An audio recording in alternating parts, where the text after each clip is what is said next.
Hello વિદ્યાર્થી મિત્રો, મજામાં ને?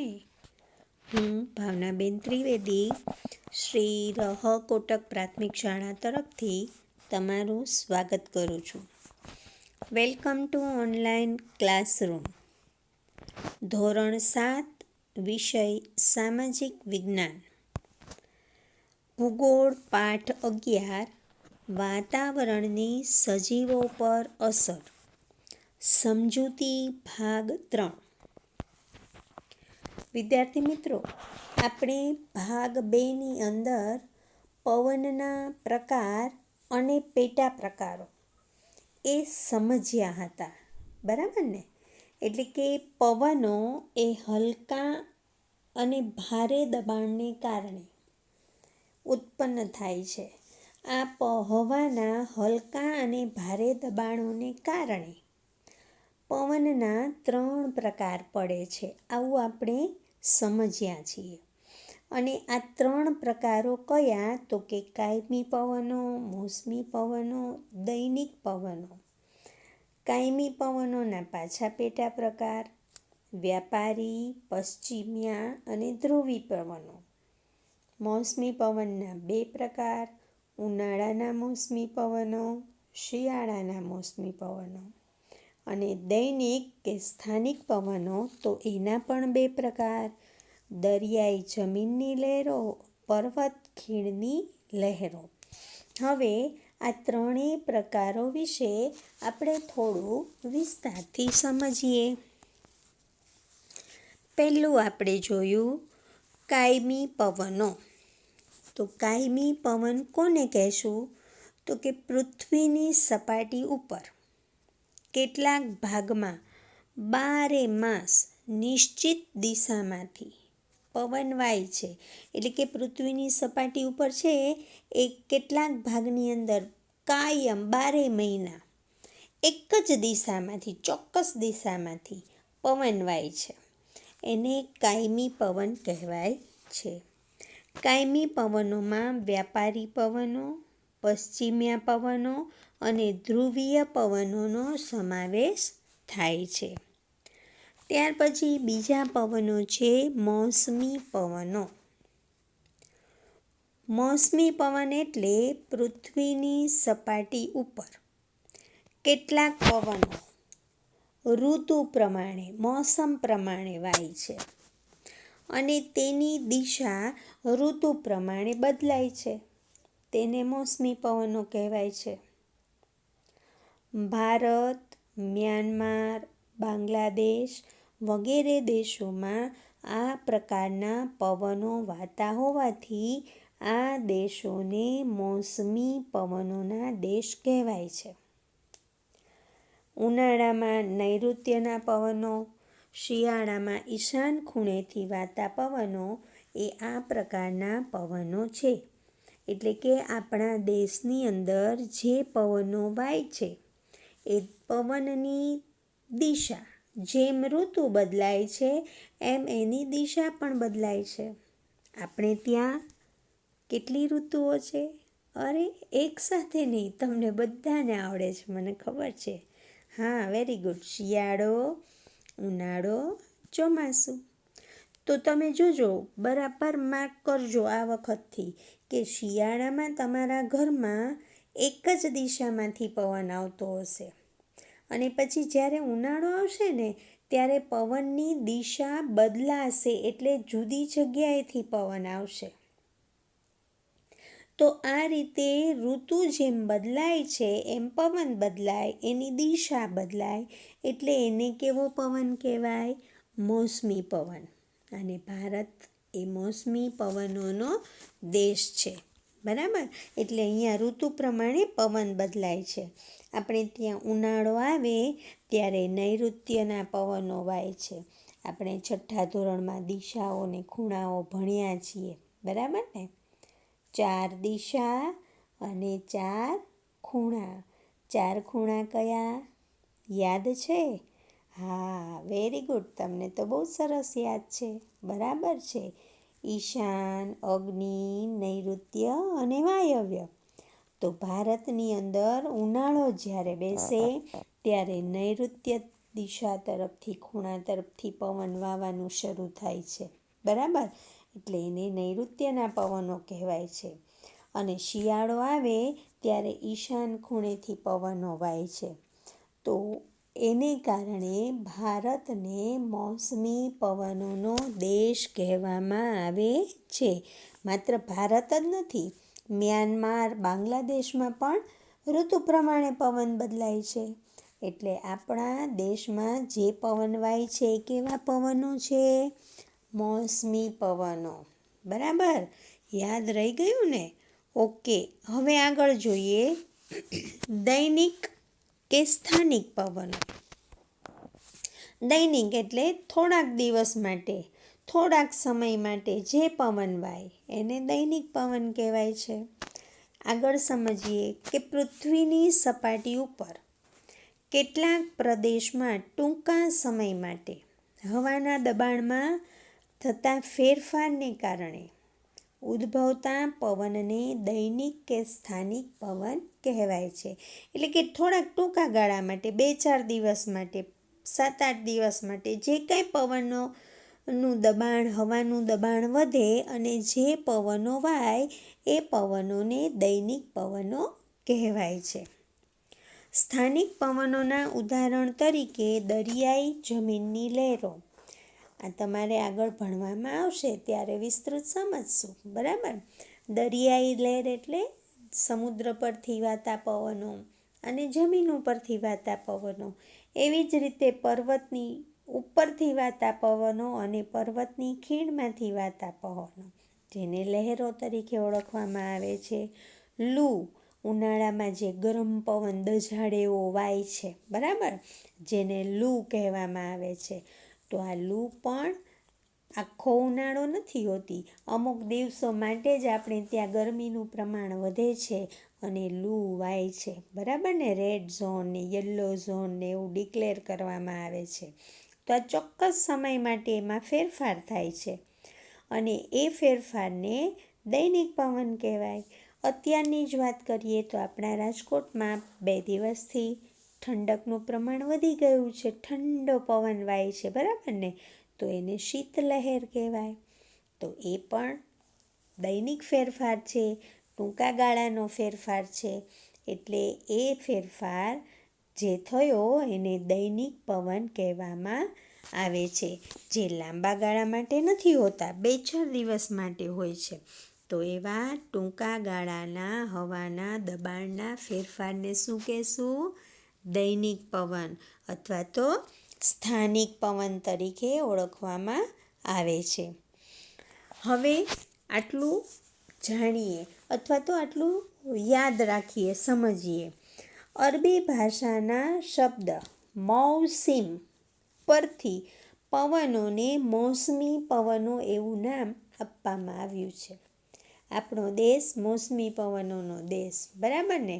તો આ મોસમી પવન એ ક્યાંથી આવેલો શબ્દ છે? તો કે મૌસિમ પરથી આવેલો છે. અને આ મૌસિમ શબ્દ એ કઈ ભાષાનો છે? અરબી ભાષાનો શબ્દ છે, બરાબર? બીજું કે હવાના દબાણમાં ઓચિંતો, આકસ્મિક એટલે ઓચિંતો, આકસ્મિક ફેરફાર થવાથી જે પવન વાય ને એને ચક્રવાત અથવા તો વાવાઝોડું કહેવામાં આવે છે. ઓચિંતો જ ફેરફાર થાય, આકસ્મિક ફેરફાર થાય અને એ ફેરફારને વાવાઝોડું અથવા તો ચક્રવાત કહેવામાં આવે છે. આપણે ત્યાં સામાન્ય રીતે પવન એ ખૂબ ઓછી ઝડપથી વાતો હોય છે. 30-40 કિલોમીટરની ઝડપે પવન ફૂંકાય ને ત્યારે આપણે કહીએ છીએ કે આજે બહુ પવન છે, બરાબર ને? પણ એનાથી વધારે એટલે કે 60થી 80 કિલોમીટર કલાકની ઝડપ કેટલી હોય? 60થી 80 કિલોમીટરની ઝડપે જ્યારે પવન વાય ને ત્યારે એવા પવનને તોફાની પવનો કહેવામાં આવે છે. અને 80થી વધુ એટલે કે કલાકના 80થી વધીને 120 કિલોમીટર કે તેથી વધુ ઝડપે જ્યારે પવન વાય ને ત્યારે એને વાવાઝોડું કહેવામાં આવે છે. અને આ વાવાઝોડું એ આપણને બહુ જ મોટું નુકસાન આપે છે, તારાજી સર્જે છે, જેના વિશે આપણે આગળ જોઈએ. જુઓ, આ ન્યૂઝમાં પણ બતાવવામાં આવ્યું છે. ચક્રવાત એટલે કે હવાનું લો પ્રેશર જ્યારે સમુદ્રની સપાટી ઉપર સર્જાય છે ત્યારે ચક્રવાત ઉદ્ભવે છે, એટલે કે વાવાઝોડું આવે છે. અને વાવાઝોડું આવવાથી જે તબાહી થાય છે, જે સર્વનાશ થાય છે, એ તમને ચિત્રમાં દેખાઈ રહ્યું છે. બરાબર.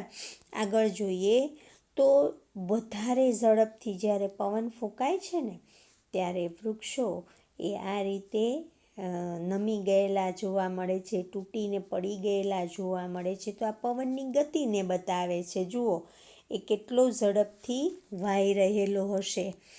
ત્યાર પછી જોઈએ કે હમણાં જ મેં કહ્યું કે જેમ હવાનું દબાણ વધે અથવા તો ઘટે તો એને લો પ્રેશર કહેવામાં આવે છે. ને લો પ્રેશર જ્યારે ઉદ્ભવે ત્યારે ચક્રવાત કે વાવાઝોડું આવે છે, ઝડપથી પવન ફૂંકાવા લાગે છે.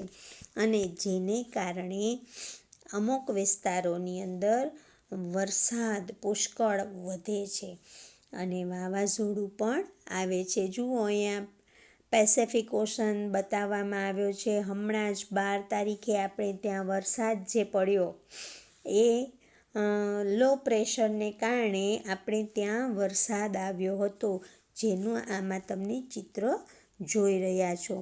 અહીંયા નકશામાં બતાવવામાં આવ્યું છે કે ડ્રાય એટલે કે આટલા વિસ્તારની અંદર વરસાદ નહીં પડે, બાકીના વિસ્તારોની અંદર વરસાદ પડશે અથવા તો ઠંડીનું પ્રમાણ, ભેજનું પ્રમાણ વધશે. તો આ પવનોને કારણે બને છે. બરાબર. આગળ જોઈએ, જે હમણાં જ મેં તમને કહ્યું કે ઓચિંતો આકસ્મિક ફેરફાર થાય એને ચક્રવાત કે વાવાઝોડું કહેવાય છે. પણ જુદા જુદા દેશોમાં આ ચક્રવાતને જુદા જુદા નામે ઓળખવામાં આવે છે. ક્યાંક એને ટાઇફૂન કહેવાય છે, ક્યાંક હરિકેન કહેવાય છે, ક્યાંક ટોર્નેડો તરીકે ઓળખવામાં આવે છે. જુઓ, હવાનું વ્હાઇટ આખું ચક્ર બની ગયેલું દેખાય છે. પ્રેશર જે હવા 80થી 120 કે તેથી વધુ ઝડપે ગતિ કરતી હોય છે અને એને કારણે જમીન ઉપર રહેલી તમામ વસ્તુ એ આ ચક્રની અંદર પોતાની સાથે દૂર સુદૂર ઊંચાઈ સુધી લઈ જાય છે. તો આને ચક્રવાત તરીકે ઓળખવામાં આવે છે. જુઓ, આ તમને એના ચિત્રમાં દેખાઈ રહ્યું છે કે કેટલું વેગથી એ પવન ફૂંકાઈ રહેલો દેખાય છે. તો એને ટાઇફૂન પણ કહેવાય, હરિકેન પણ કહેવાય, ટોર્નેડો પણ કહેવામાં આવે છે. હવે આગળ જોઈએ, અહીંયા આ 2 ચિત્રો આપ્યા છે. બરાબર, તમને દેખાય છે. એક છે પવન દિશા દર્શક અને બીજું છે પવન વેગ માપક. તમે આગળ જોયું કે પવનના પ્રકાર અને એની ગતિ વિશે. બરાબર.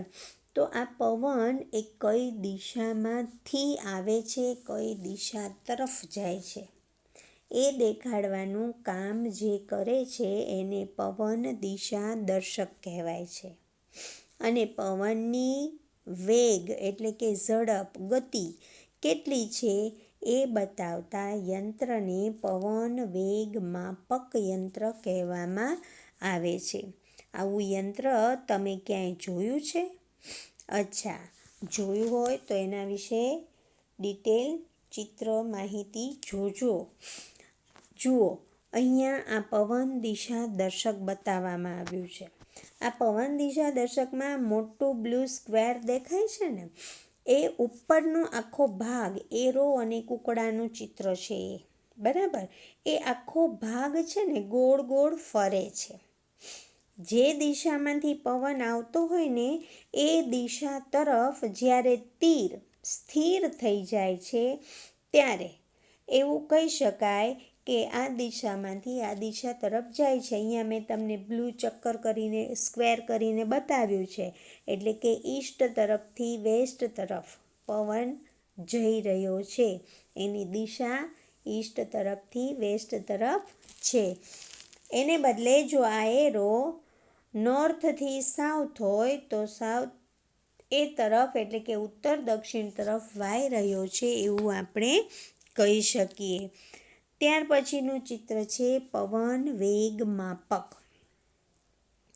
એટલે કે પવનની ગતિને માપવાનું સાધન. મોટું લાલ સ્ક્વેર દેખાઈ રહ્યું છે, બરાબર. એ આખા 4 વાટકીવાળો ભાગ છે. જેમ પવનની ગતિ વધે એમ એ ગોળ ફરે છે અને ગોળ ફરતા નીચે કાંટો લગાડેલો હોય છે, જે કાંટો એની ગતિને માપે છે. તમે વાહનની અંદર જતા હો, સ્કૂટર કે બાઇક ચલાવતા હો, એની અંદર પણ સ્પીડોમીટર હોય છે, બરાબર ને, વાહનની ગતિ માપવાનું. એવું જ આની અંદર પણ હોય છે. જેમ આપણે વાહનની ગતિ આપીએ છીએ એમ એની અંદર રહેલો કાંટો 10, 20, 30, 40, 50, 60, 100, 120 એમ ગતિ બતાવે છે. તો આ યંત્ર દ્વારા પણ પવનની ગતિ કેટલી છે, એનો વેગ કેટલો છે એ બતાવવાનું કાર્ય કરે છે. અને આ યંત્રો ક્યાં હોય છે મોટે ભાગે? તો કે આ યંત્રો મોટે ભાગે દરિયા કિનારાના સ્થળો ઉપર સવિશેષ જોવા મળે છે. દરિયામાં ચાલતા વાહનો ઉપર એ જોવા મળે છે. એટલે કે સ્ટીમરોને ને બધાને એની દિશા અને ગતિનો ખ્યાલ આવે એટલા માટે આ યંત્રો ત્યાં સવિશેષ જોવા મળે છે. હવે દરિયા કિનારે જાઓ ત્યારે આવા યંત્રો છે કે નહીં એ જોજો, બરાબર. એના ઉપરથી પવનની ગતિ અને પવનની દિશાને જોઈ શકાય છે, માપી શકાય છે. હવે આગળ જોઈએ ભેજ. ભેજ એ સમુદ્રો અને જળાશયોમાંથી પાણીનું બાષ્પીભવન થતાં તેનું વરાળમાં રૂપાંતર થાય છે, તેને ભેજ કહે છે.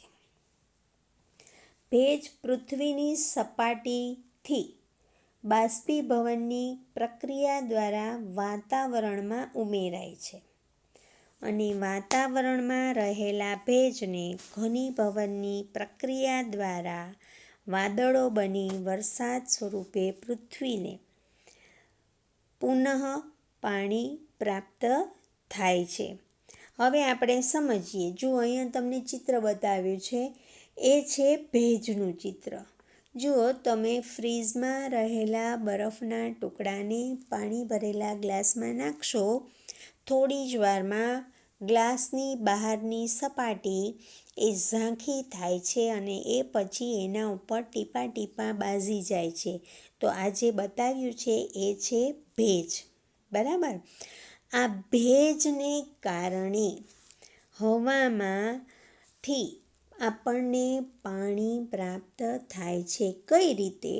તો આપણે સમજીએ કે સૂર્યની ગરમી એ પૃથ્વીની સપાટી ઉપર રહેલા જળાશયો, સમુદ્ર એના ઉપર એક ધારી પડે છે અને એને કારણે પાણીનું બાષ્પીભવન થાય છે અને બાષ્પીભવન થતાં વરાળ બને છે, વરાળમાં રૂપાંતર થાય છે, વરાળ વજનમાં હલકી હોય ઉપર જાય છે, જેને આપણે ભેજ કહીએ છીએ.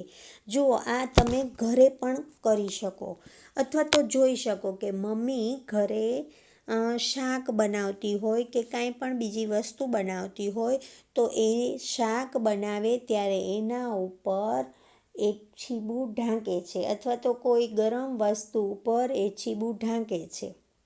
એ ઢાંકે છે ત્યારે કોરું છે, બરાબર. ઢાંકે છે પછી 10 મિનિટ પછી એ ગરમ વસ્તુ ઉપરનું છીબું લઈ લેશો તો એ ઝાંખું દેખાશે અને 2 મિનિટ 1 સેકન્ડ કે 2 મિનિટ પછી તમે જોશો ને તો એ છીબા ઉપર ટીપાં ટીપાં ટીપાં જામી જાય છે. તો આ પાણી ક્યાંથી આવ્યું? તો કે ગરમ વસ્તુ પર ઢાંકી તો એની વરાળ ક્યાં અડી? ઉપર જઈને છીબાને અડી, જે ઝાંખું થયું એટલે કે ભેજ બન્યો અને એને તમે સાઈડ ઉપર મૂકી દીધું એટલે ભેજ ઠંડો થયો અને પાણીમાં રૂપાંતર થયું. એટલે કે વસ્તુ દાળમાં કે શાકમાં રહેલું પાણી એનો ભેજ બન્યો, ભેજ ઠંડો થયો અને આપણને પાણી રૂપે પાછું મળ્યું.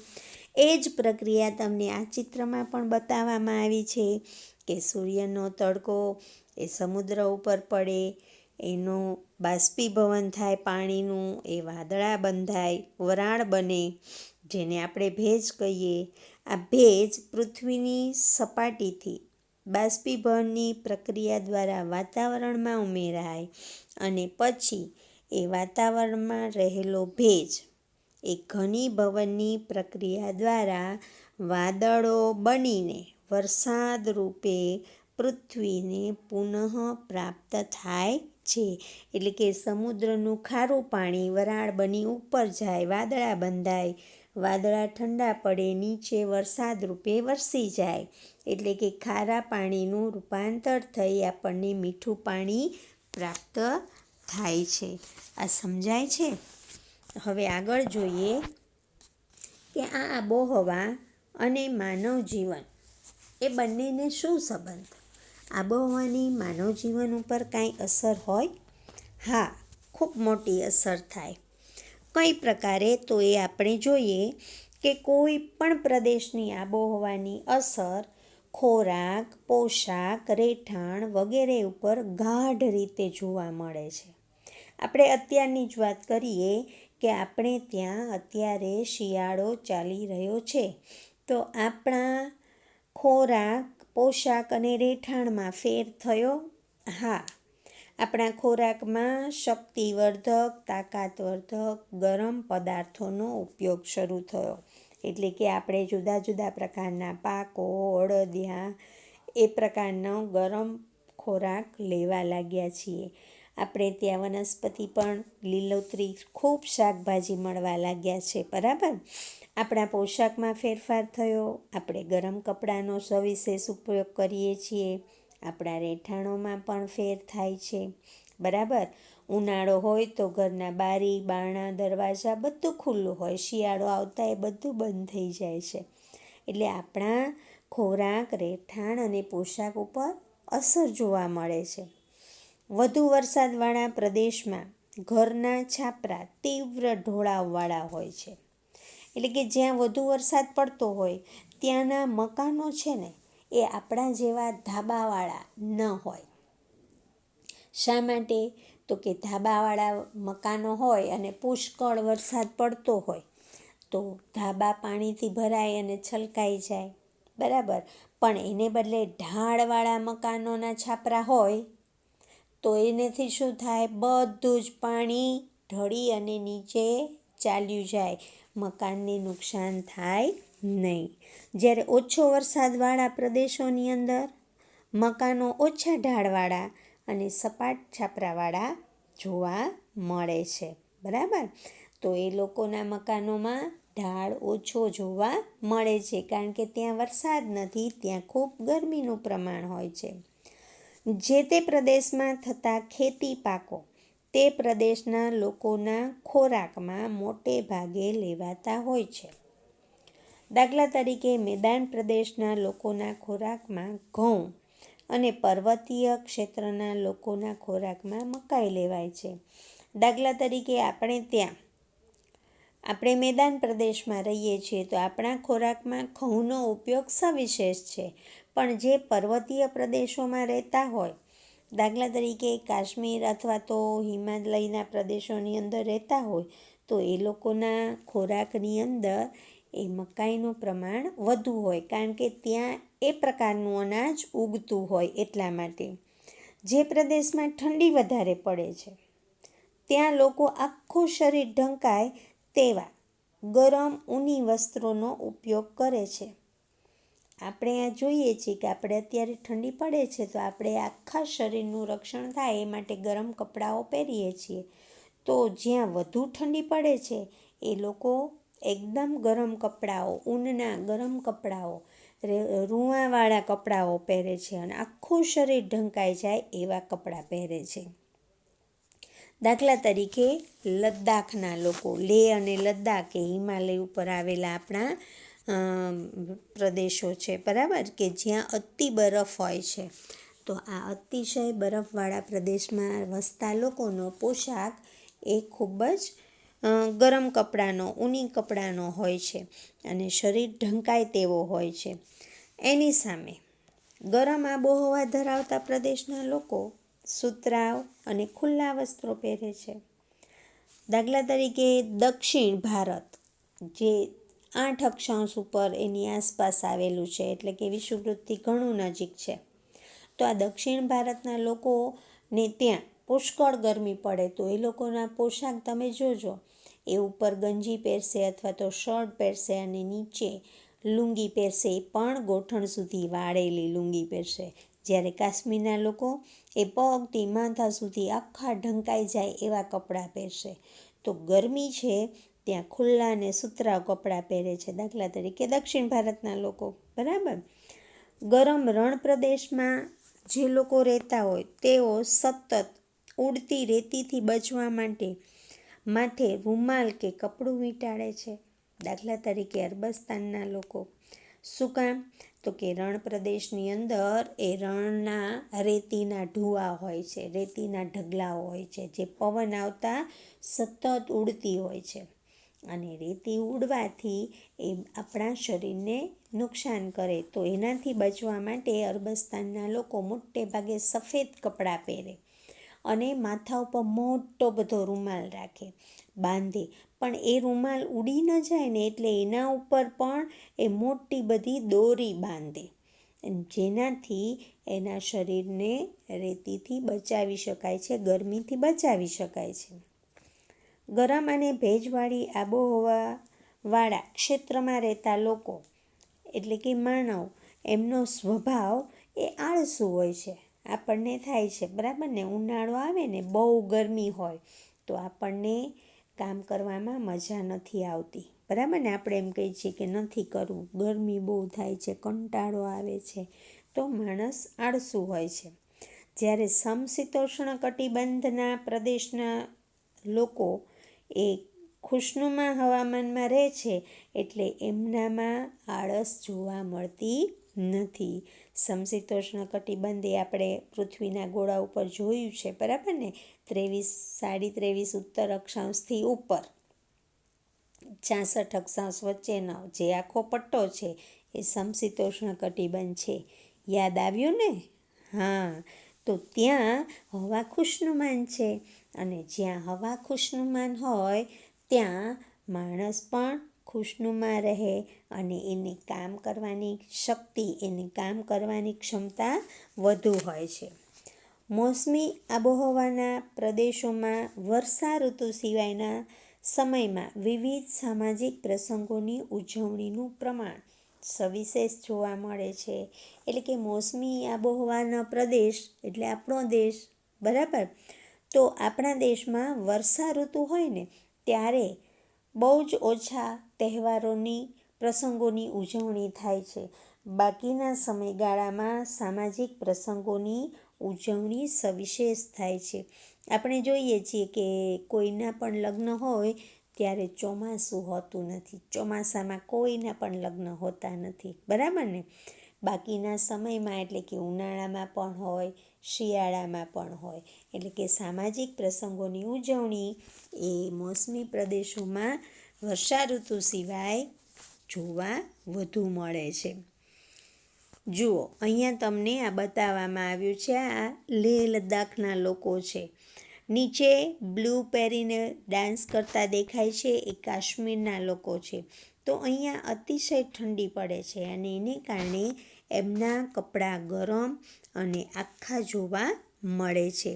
જ્યારે તમને આ સફેદ કપડામાં ઊભેલા લોકો દેખાય છે એ આરબ લોકો છે, રણ પ્રદેશમાં વસતા લોકો છે.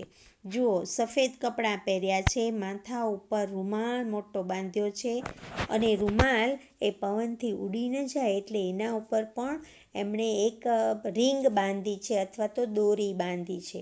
જ્યારે અતિ ઠંડા પ્રદેશમાં રહેતા લોકો એ આખા ગરમ કપડાં પહેરી પોતાના શરીરનું રક્ષણ કરે છે. આગળ હવે જોઈએ વનસ્પતિ, એટલે કે કુદરતી વનસ્પતિ અને પ્રાણી સૃષ્ટિ.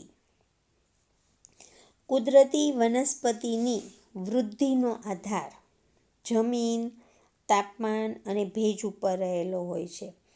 એટલે વનસ્પતિ પણ જમીન, તાપમાન અને ભેજ ઉપર જ વિકાસ પામે છે, કારણ કે વનસ્પતિના વિકાસ માટે હવા, પાણી અને ખોરાક ખૂબ જરૂરી છે.